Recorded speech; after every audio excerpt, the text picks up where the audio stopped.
Don't you just hate it when you lose the TV remote?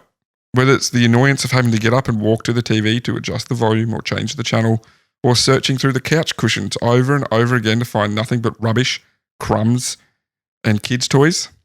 Literally not a problem for me. It will be a problem for you. It will be for me soon, yes. Or you lose your wallet, having to replace all those cards, or even the car keys about 5 minutes before you're meant to leave for work. That one ringing a bell? I'm worried about this episode now. What did John lose? So you madly dash around the house multiple times searching for them. All very frustrating, right? Now imagine if you lost something way more important, something that could change the earth. I'm not speaking metaphorically either.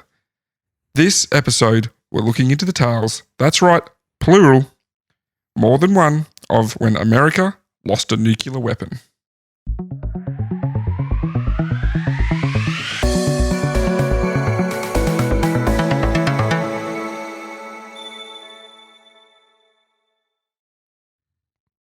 Why do you look so worried?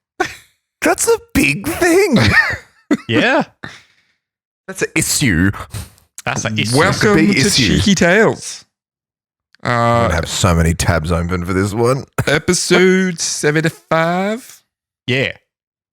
We should have made it episode 76, really. Oh, so close. Yeah. That would have been perfect. Ah, well, It could be 76. that'll make sense in a minute. I didn't actually go back and check.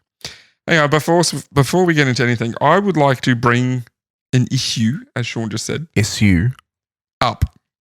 What's the issue? What's the issue? Boy, you've already conveniently clipped this out for us. Yeah. Yeah. So I'm gonna Is play. this Gunballs again? No, I'm no. gonna play a clip. It's on our socials. It's one of our shorts. One of our shorts. I can see the one. I'll play it here for you. Let's play it, and then Sean and I a while ago decided we were going to get really into hurling. yeah, I'm aware. He was aware of that, yeah. This is like 3 or 4 years ago, and Okay. you've never mentioned it since. These people don't know that. Oh, okay. Every Irish person that comes in the John's barbershop just will like, talk about "Hey, what are hurling. you talking about? I know. Don't tell me again. Don't ever mention it again. Defeats the purpose of the podcast. Anything I already know, never mention it. Go home, John. You're drunk. So, John, anyway, you a bot? is this an elaborate ad for our shorts? No, Is this an absolute massive lead into... my issue is if you notice at the start of the clip when I say I already wear this, there's someone else going, yeah, John already knows this. And then at the end of the clip, someone's piling on me going, oh, good, John, go home, you're drunk. You were agreeing with me. You know what? When I edited it, I did notice that. I noticed that Sean's like, why are you saying that?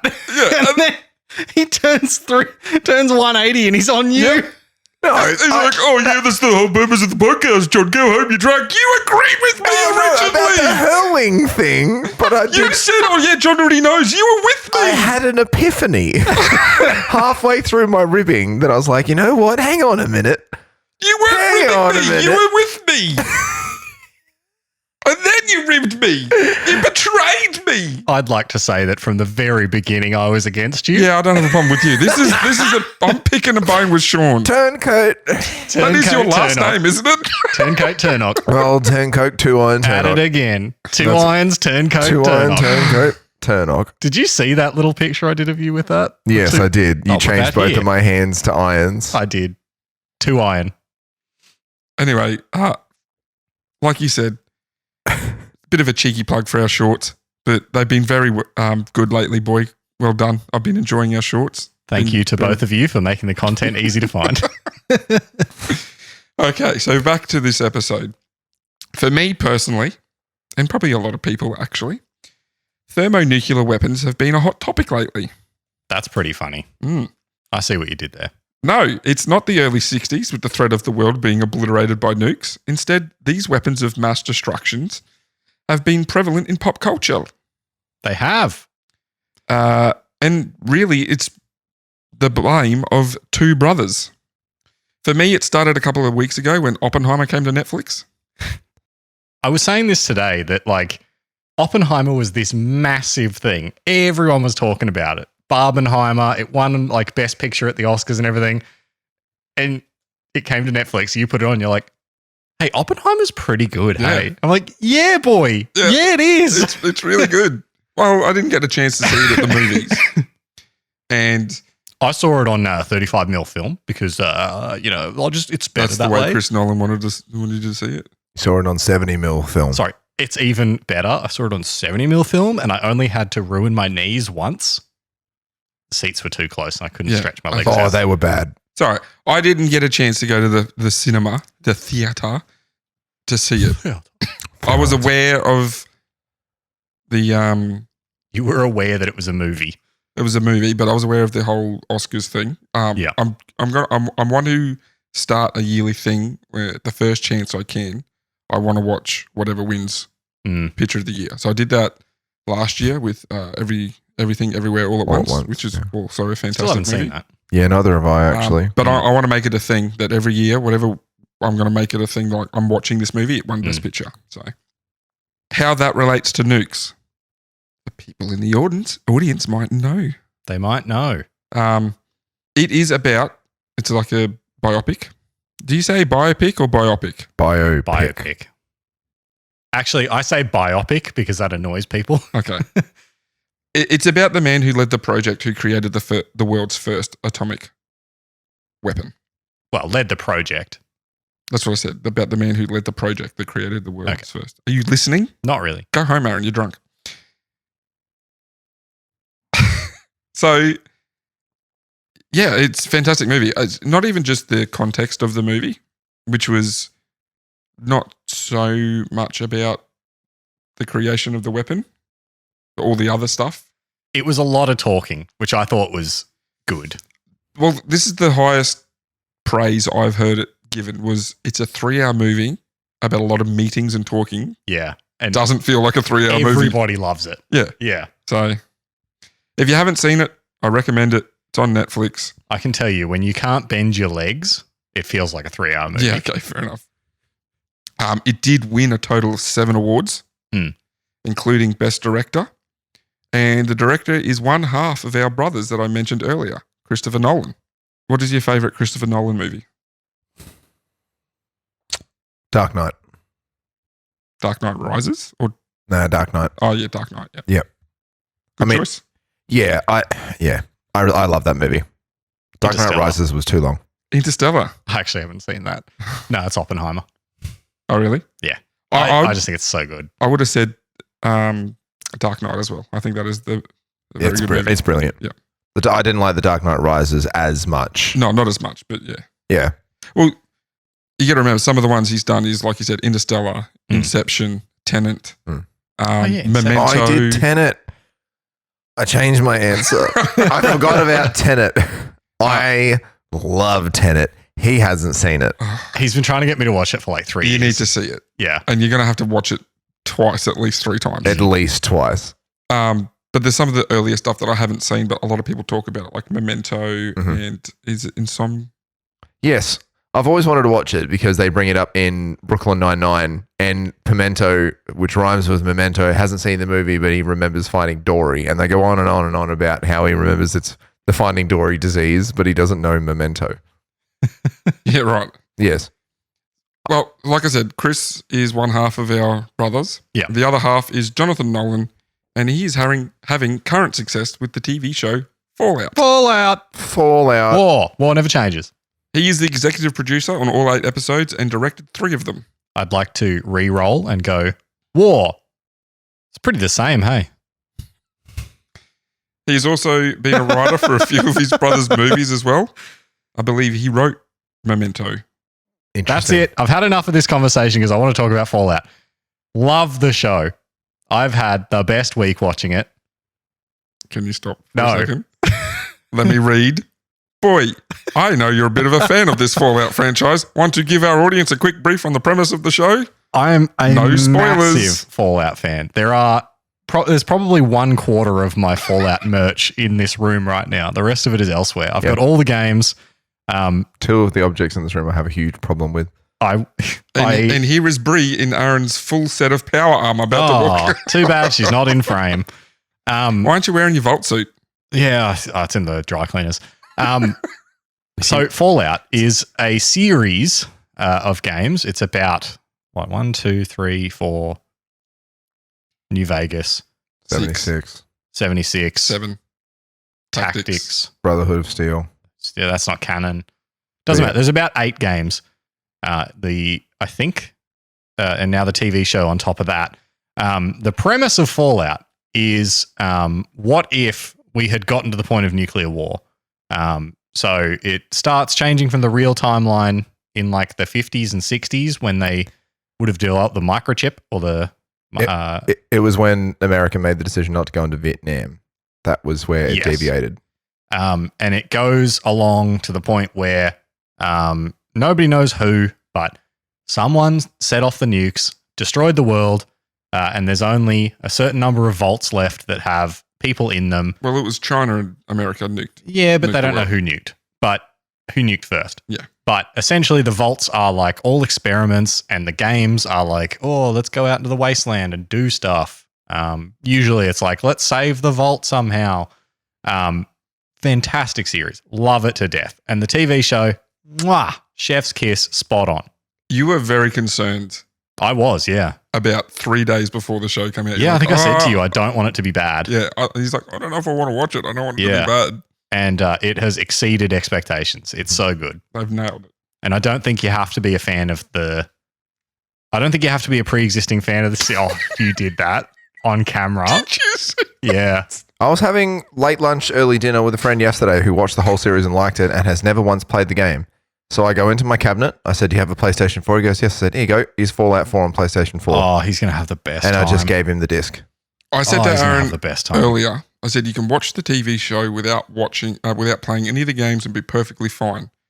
I think if you've played the games, you need to watch the show because there is some lore drop. Mm-hmm. Yeah. But just blew me away. But you don't need to have played the games. No. But Definitely if not. you watch it, you definitely will play the games. I have seen some criticism online picking apart like some lore elements in the show that I just think wasn't really necessary. I saw a very long and frankly well written, but not well decided 1-star review where they talked about a few elements in the show. No, like, you're I just was wanker. Oh, he was like, "Oh, Yao guys are not in California." It's like Oh, that is not even splitting hairs. That is completely irrelevant information. It's also set later than any of the games. Yes, So they may exactly. have gotten there at And this one point. of the things was isn't the Yao guy literally on the new California Republic flag? no, that's a 2-headed bear. Yeah. It's not a Yao guy. It's not a Yao guy. Isn't it?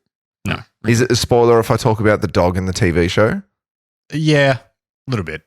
Because it's like a narrative aspect. I'm just going to say that someone tried to hearken the dog in the TV show to the dog in Fallout 4. Not the same dog. They're not the same dog. Definitely not the same dog. He called it by the same name, but it's Yeah. not the same dog. Definitely not the same dog. The guy was like, "Oh, the dog is a Malinois, and in the game he's a German Shepherd." It's not the same dog. It's not in the same place. It's not at the same time. It's 13 not the same dog. Was it 13 years after You 4? bell end. It's not the same thing. Yeah, and it's the different side of the country. Yeah. Yeah. Because 4's set in Boston. Boston. East Coast. Yes, northeast. Anyway, very we're getting far. very into the weeds of a show that people may not have watched, but you should. You should. Don't have the fact All that it's 3 of us have downloaded the same games to play again. Correct. Don't get hung Fallout up on the 3, fact baby. that it's based on a game. Just watch it Just watch Yeah. it. It's a very good TV show. and So just, good. and just enjoy it. Just let things be fun. Chiquitos, people of the world, just let things be fun. I'm sick of seeing people. I'm looking right at the camera now. I'm sick of seeing. I want a slow pan during this, a slow zoom. People just go into things expecting it to be something else. I'm like, oh, it's not as good as this. Just enjoy it. Just watch something. Embrace it. Have fun. It's also come, I agree with that sentiment so much, but it has come at a time for me, the show, where I'm kind of slipping back into a bit of I'm interested in like nuclear stuff again. I watched The Bomb and the Cold War, the Turning Point series on Netflix. Mwah. I'm rereading a book on the American nuclear arsenal. Mwah. All good.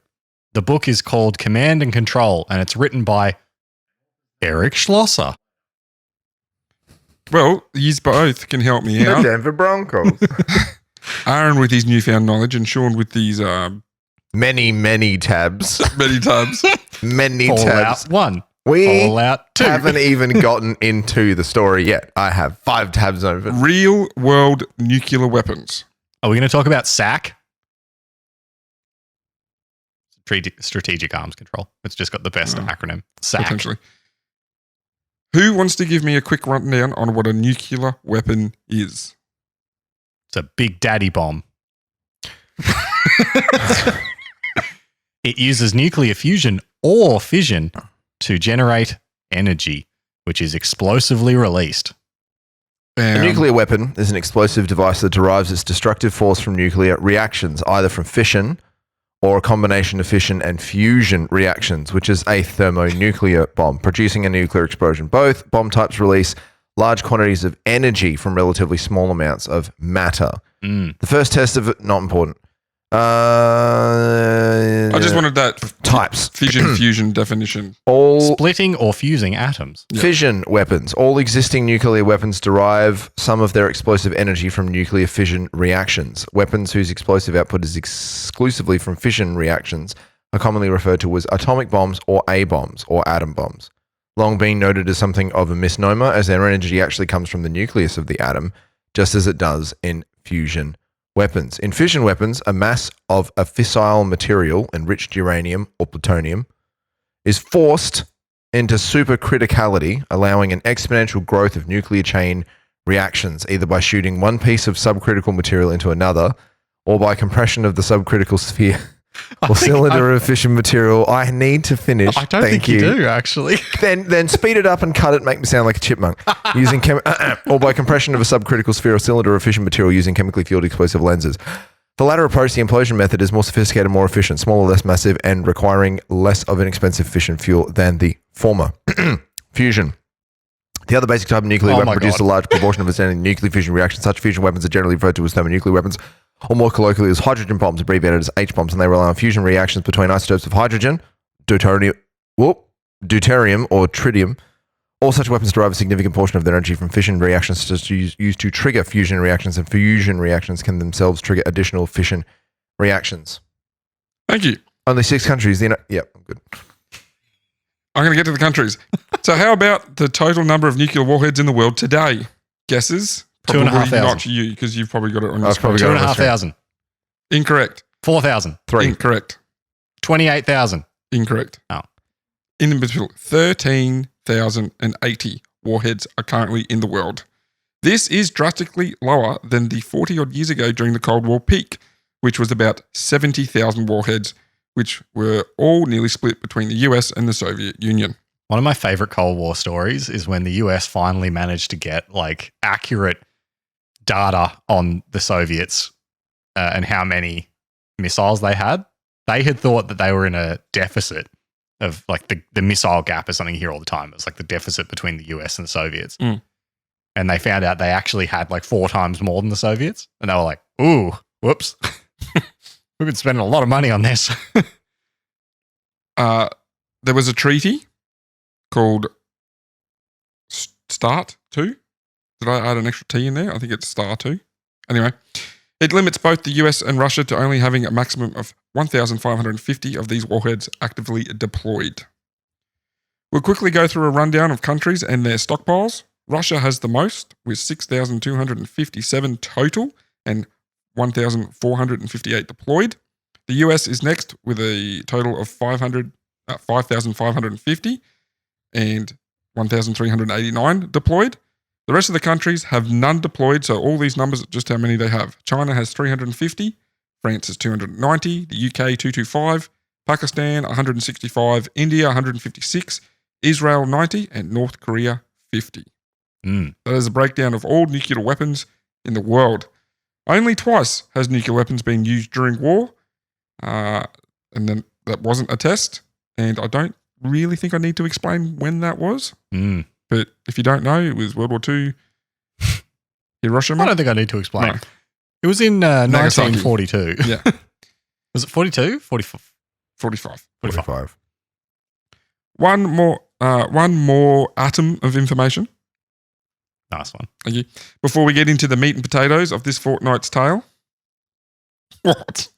I just like that saying. Yeah. It is START 2, by the way. Strategic it is Arms START 2, Reduction yep. Treaty 2. Bilateral treaty between the United States and Russia on the reduction and limitation of strategic. And was that offensive actually started by the Soviet Union or the Russians? I believe it was. It was signed by US President George H.W. Bush and President Boris Yeltsin. Ratified by the US Senate in 1996 with a vote of 87-4. Russia ratified Start 2 on the 14th of April 2000, making it conditional on preserving the avium. Okay. So, yeah. It actually never went into effect. Oh. Well, they're adhering to it.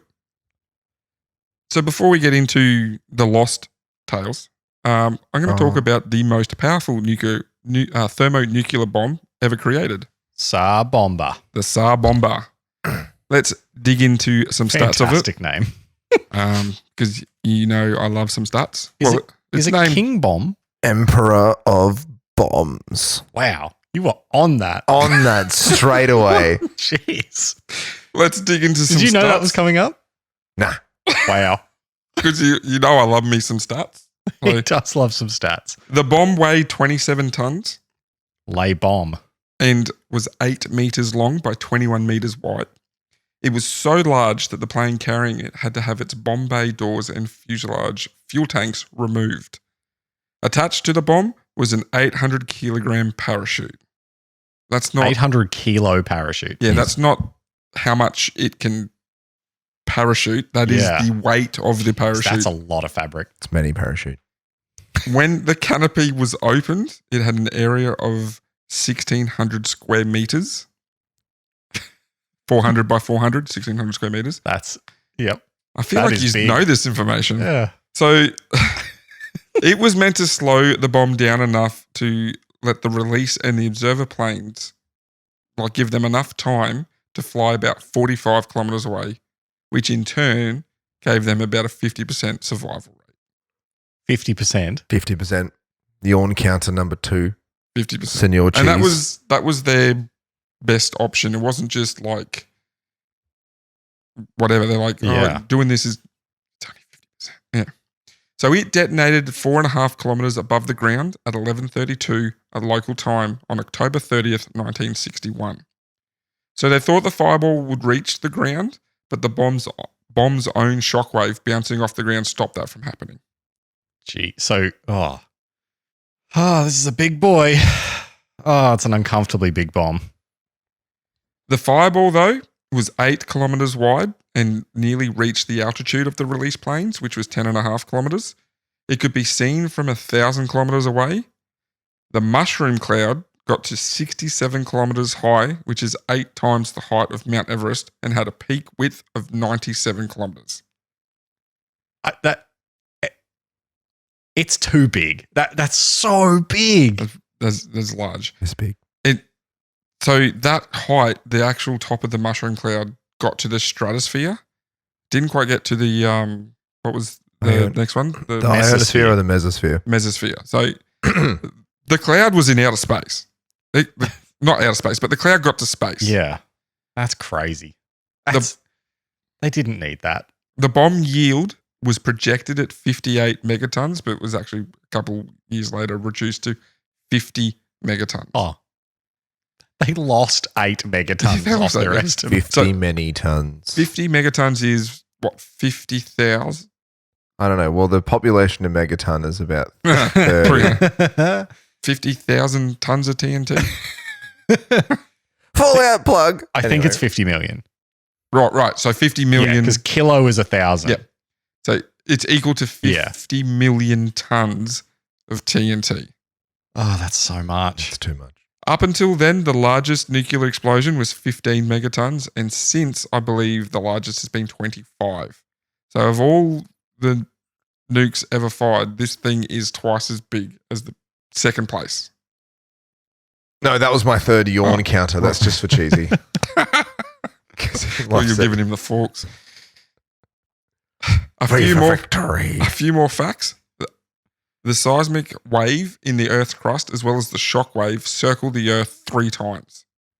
That's half a time less than the Krakatoa explosion. Oh, really? It is, yeah.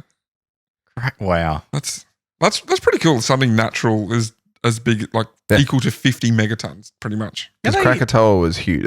That's the biggest explosion that really they've had to deal with. Yeah. It's huge. Yeah. I think people in Darwin were like, geez, that was loud. And that's hundreds of kilometers away. Yeah, right. Of Krakatoa? Yeah. Well, it was in 1883, so there's a Yeah. good question about whether anybody Did Darwin even exist? did they even know what was going on then? So I think with the SAR bomber, I think there was an observation post in New Zealand that actually recorded barometric pressure rises 3 times. So that's how they kind of measured it. That is a lot. In Wellington. There was a fishing village 55 kilometres away called Severny. All buildings there were destroyed. Isn't Severny a map in PUBG? Yeah, it is. Is that the place? Could It's be. a small island, and It's there's one a- of the areas in the map. There you go. Anyway, go on. Severny, 50 k's away. All the buildings were destroyed. There was another place, it's hundreds of kilometres away. Let's say 200 kilometres away. Can I guess? Wooden buildings destroyed. Mm. Stone and brick buildings had their roofs, windows, and doors ripped off. That is exactly what I got written down. Nailed it. And the radio communication was interrupted for 1 hour. So there was just that much electromagnetic interference in the atmosphere. That's scary. This is scarier. Oh, God. 100 kilometres away, the explosion would cause 3rd-degree burns. Sorry? 100 k's away? Yeah. That's the Gold Coast from here. That's the Tweed from here. Yeah. So That's the Sunny Coast from here. could you imagine an explosion there causing 3rd-degree burns here? 3rd degree, but like I'm actually thinking about the scale of that. That's so big. Oh, That's ridiculous. Like, you just can't fathom. that's scary. Okay, so what about the release and observation planes? We Oh yeah, earlier? the 50% They had survival 50 rate, yeah. guys. The shockwave did catch up to them. Originally, like I said, they were meant to be 45 k's away when the detonation happened. They were only 39 and a half. Oh, just. So, but the shockwave caught up to them when they were at 115 kilometers away from ground zero because they're both moving in the same direction. Yeah.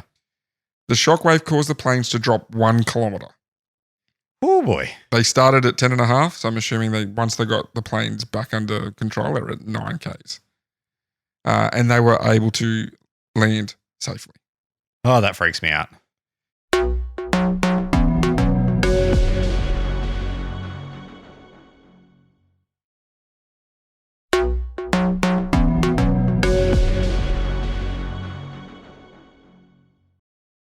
So with weapons of this kind of power, they'd be super careful, right?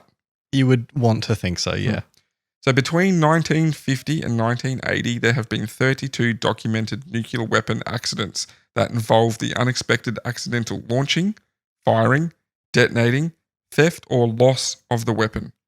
To date, the US has lost 6 nuclear weapons that have not been recovered. Are they the only ones to lose them?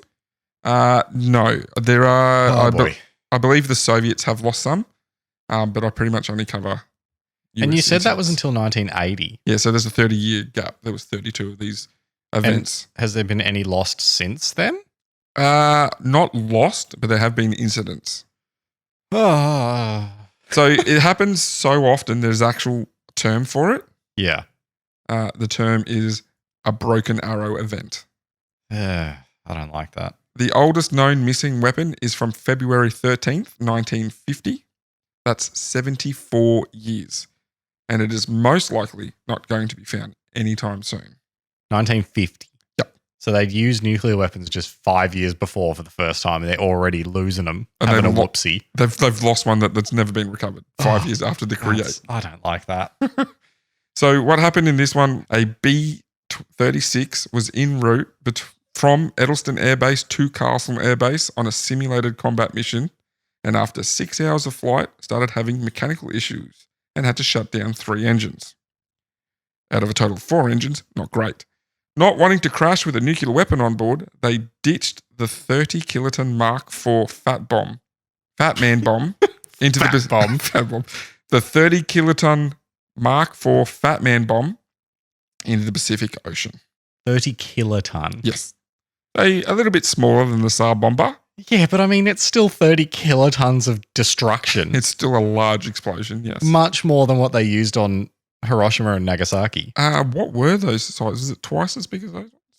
What were the... Yeah, I think they were 10. Well, Nagasaki and that weren't as big as Castle Bravo. Yeah, so, and when we say the Mark Little IV boy. fat man, like the Hiroshima one was fat man and Nagasaki was little boy. Little boy was approximately 15 kilotons. And that was the big one, wasn't it? No, that was the small one. He just said little boy. Yeah, I said but little Fat boy. Man was the smaller explosion. Oh, was it? But the bigger bomb, like physically. Yeah, I think so. Anyway, this one is twice the size in explosive yieldage. So there was a bright flash reported on impact and a shockwave and sound, but it was only the weapon's high explosive material that detonated.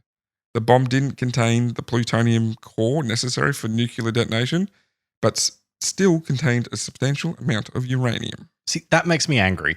It was a training mission. Why were they taking not even live nuclear weapon? Why were they taking anything with radioactivity in it? It doesn't make any sense to me. I don't know. Is there something you'd like to say, Sean? I don't think he wants to recreate. Recreate? What are you What talking, are you talking about? boy? We haven't had any issues. No. No, I definitely haven't taken off my jumper and turned my headphones around. It's a bit warm in here, actually. Are we moving on to the next Yeah, let's incident? just move on. Yeah, I'm 28th powering. of July 1957, an American C-124 was flying to Europe and was carrying 3 nuclear weapons and 1 nuclear core. And guess what? During the flight, developed a series of engine problems and were forced to turn back. To try and make it back to safety, the plane had to lose weight. So if you've seen the end of Pearl, Jenny Craig. if you've seen the end of Pearl, Hot Bomber Summer. Yes. That was episode 2. My favorite underappreciated joke. Anyone that didn't hear it, I'm not happy with you. we referenced the same thing, like Pearl Harbor Yeah. getting the bombers light enough to be able to take off from it. Yeah. So non-essential equipment went first, then excess fuel, but the plane was still losing altitude.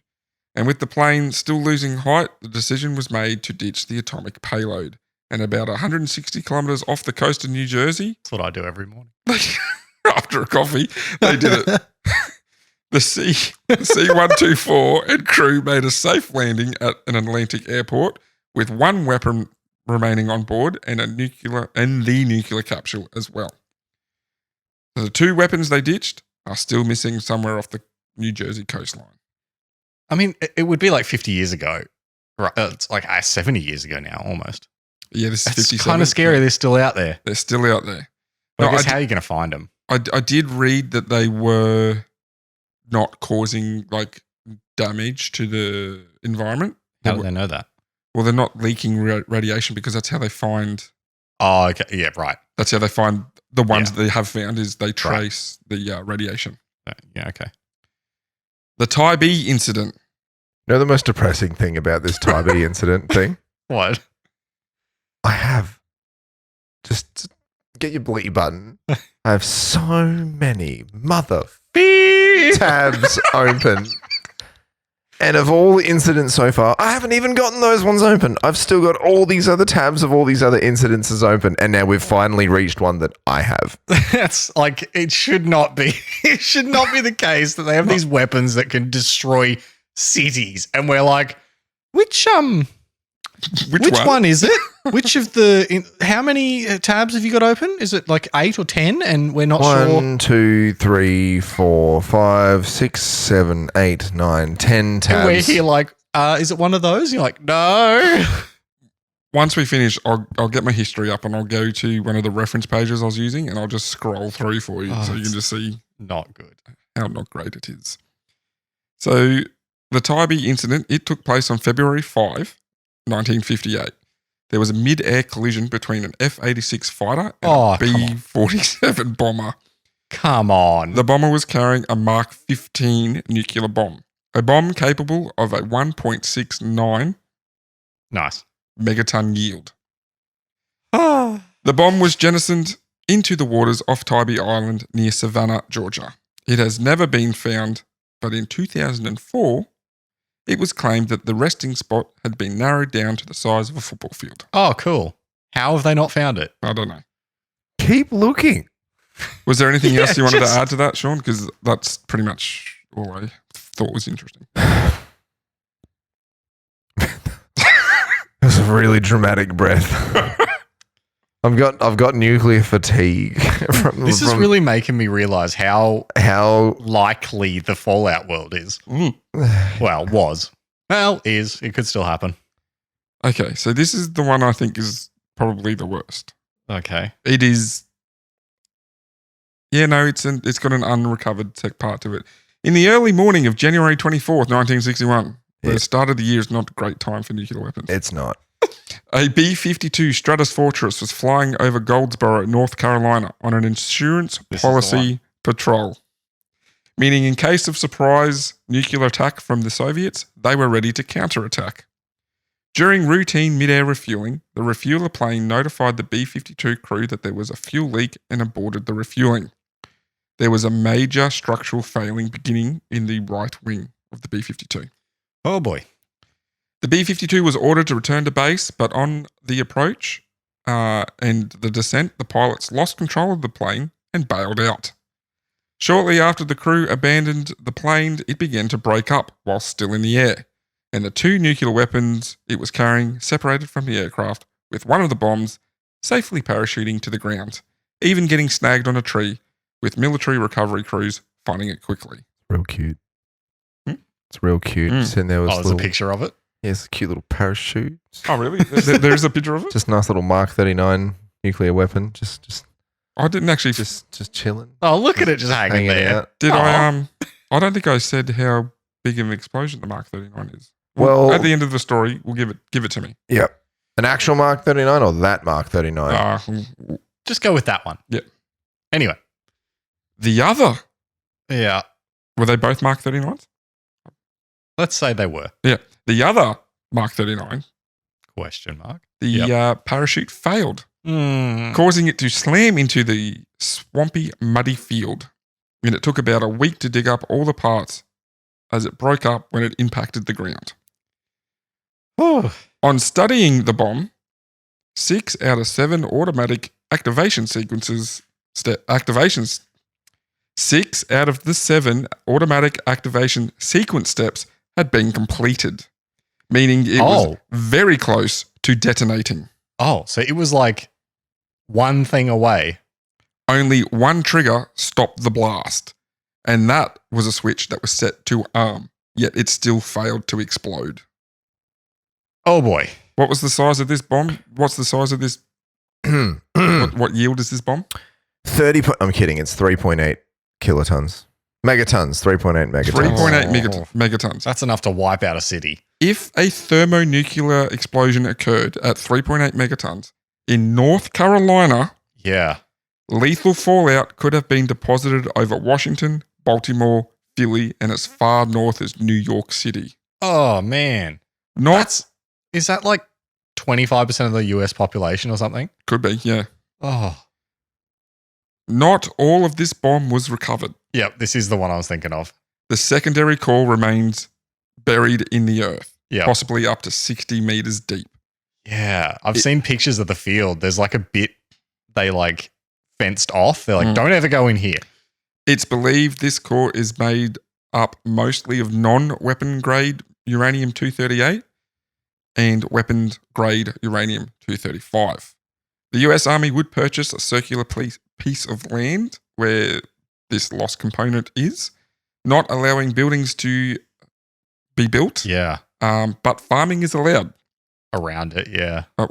Digging permits are also required in this area. So, yeah, this almost resulted in a 3.8 megaton blast in North Carolina. Oh, that's a lot. The last story I want to cover is the Palomiras incident from January 17th, 1966. Have you got that one open, Sean? I have 68 open, Oh, which is it's broken arrow bingo. And he has only won once. Like, that's insane. Again, being transported by plane, there was a mid-air incident. Oh, why? A B-52 bomber collided with a KC-135 refueling tanker during mid-air refueling. The tanker was destroyed and killed all on board after its fuel load ignited. The bomber broke apart, and 3 of its 7 crew also unfortunately perished. At the time, the bomber was carrying 4 B-28 or Mark 28 hydrogen bombs. They had a blast yield, and I don't know why it's this, but this is the blast yield, what Google said, between 70 kilotons and 1.45 megatons. Oh. Bit of a difference there, but Yeah, it's almost double. more than double. Was it? Yeah. Yeah. It's 70 kilotons and 1.45 megatons. Oh, yeah. Yeah. So it's over. All of the bombs fell to the surface, 2 of which had their non-nuclear explosive components explode on impact, which contaminated a 2 square kilometre near the fishing village of Palmeiras with plutonium. Oh.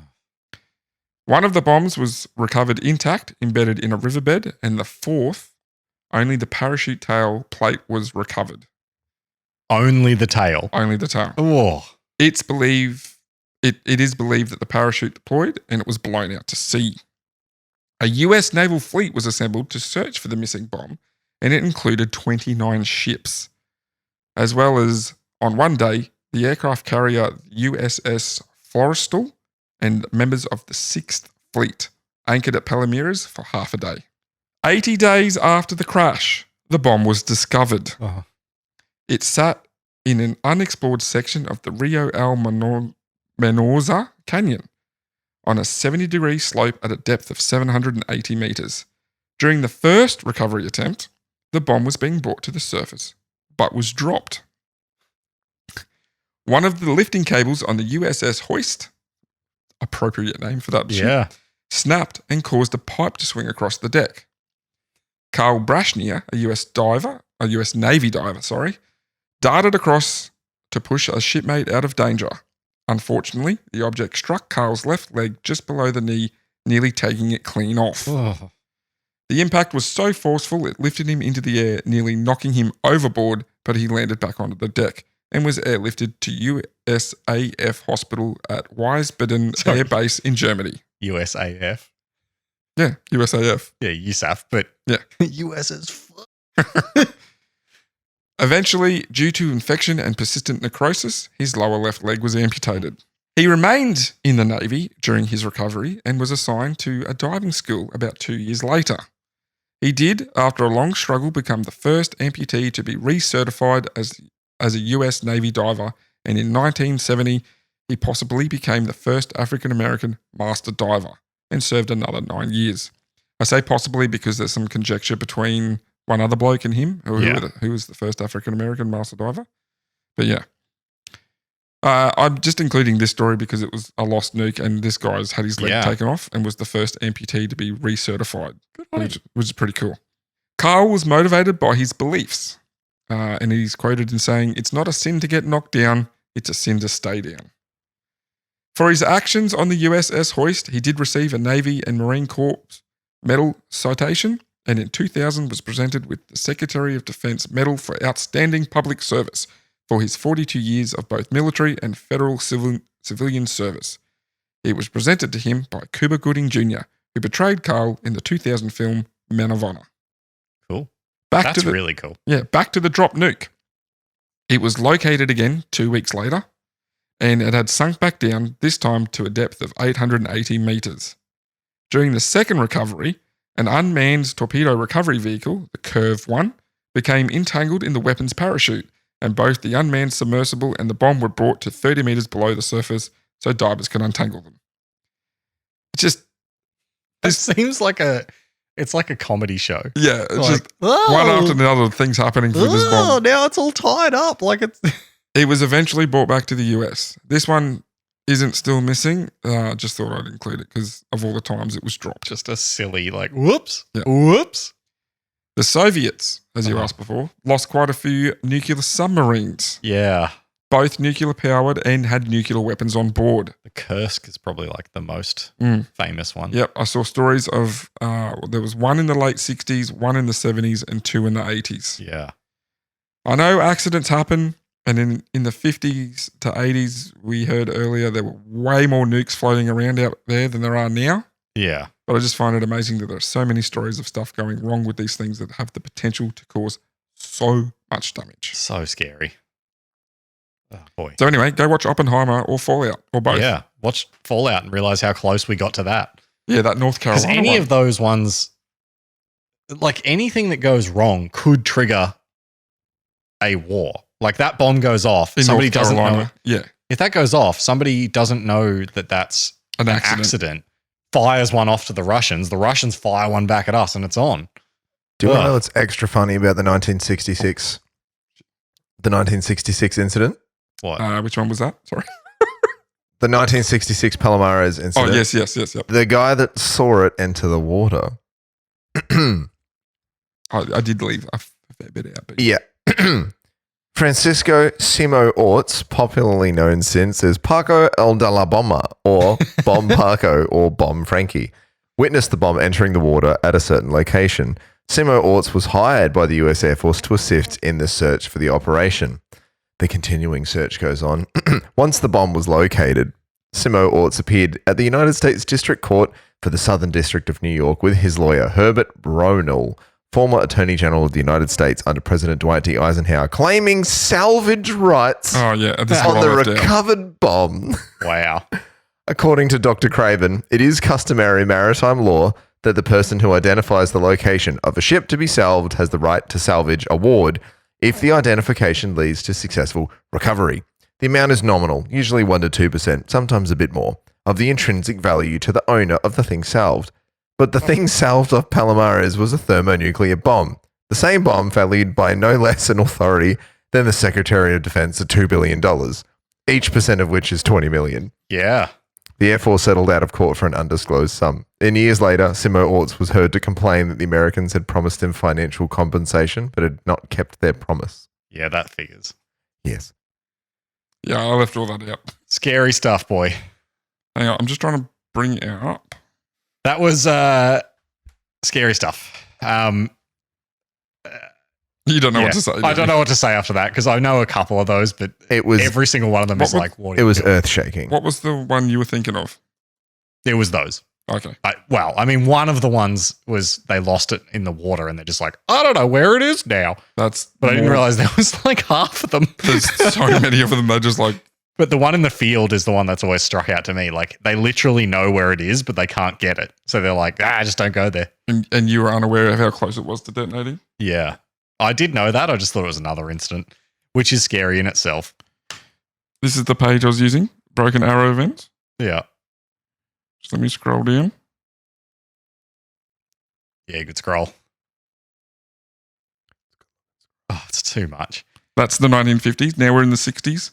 And on this terrifying That's bombshell, the 70s, 80s, 90s, and 2000s. I think it's time that we wrap up because I need to go hug the people I love. I'm laughing, but it's terrifying. Hit us up on @CheekyTalesPod on Facebook, Twitter, and Instagram. We will be posting some supplemental images there as we do every week. And you too can comment. Let us know if you want a part 2 of this terrifying topic. No. Yeah. No. Anyway, we will be back in a fortnight. It'll be my episode's time. And I think it's a good one. I hope that it's able to live up to this one because this one was terrifying and very difficult to make for reasons that none of you will know. Savage. Not important. Scary, spectacular. Number 4. It's not, Savages spooktacular. Done. Good It's night. not at all- Good night, Chiquitos. it's not at all important that I've turned my headphones around, I've taken my jumper off, and there's a GoPro in the middle of Aaron's That's just shot. shown up. Real amateur stuff this week, but Continuity hopefully more- reasons, though, we haven't changed our beverages to make it look legitimate. But Hopefully more professional next time. We'll see you then. see you Good next night. time. Bye. War never changes. Oh, That was a cheap one.